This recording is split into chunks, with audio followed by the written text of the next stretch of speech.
Praise the Lord. एक बार फिर हम परमेश्वर को धन्यवाद देते हैं और फिर एक बार आपके बीच में खड़े होने के लिए प्रभु की उपस्थिति में बहुत अच्छा लग रहा है।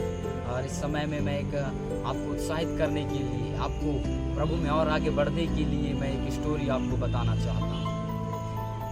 एक स्टोरी इस प्रकार है कि एक मजदूर था और वह मजदूर बहुत मेहनत के साथ अपनी मजदूरी को करता था। लेकिन जब मजदूर अपने घर में जब था, उसका एक घड़ी था, वह घड़ी घर के अंदर ही गुम गया। वह उसको बहुत ढूंढने पर उसको वह घड़ी बहुत ढूंढा, लेकिन वह घड़ी उसको नहीं मिला।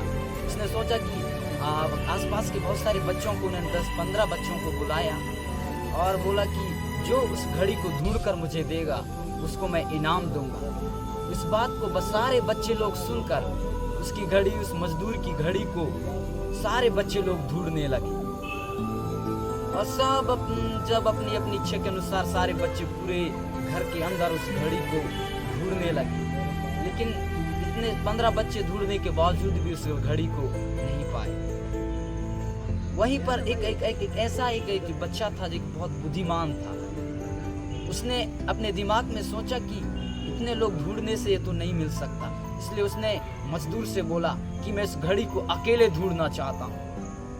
और अकेले ढूंढने के लिए उसने जब मजदूर को बोला, मजदूर ने बोला सारे बच्चों को, और मजदूर ने भगा सबको घर से अल्लाह बाहर किया। उसके बाद उस बच्चे को बोला आप ढूंढ कर दीजिए। जब बच्चे ने द्वार बंद किया और द्वार बंद करके अकेले में बैठकर उस घड़ी की आवाज को सुनने लगा।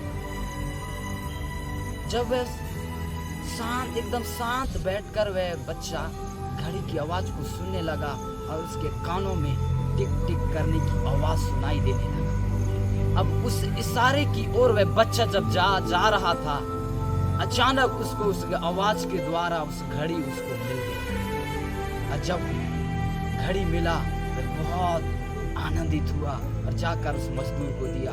मजदूर भी बहुत खुश हुआ।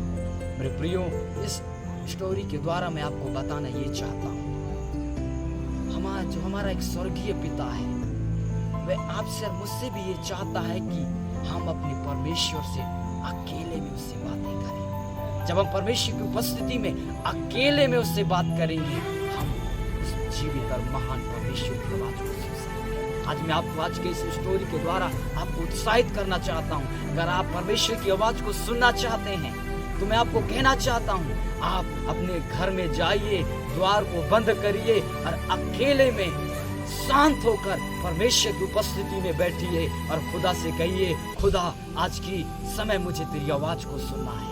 अगर मेरे प्रिय भाई और बहन आप इस प्रकार करते हो, मैं आपको गारंटी देता हूँ आप जरूर उस महान परमेश्वर की आवाज को आप सुन सकते हो।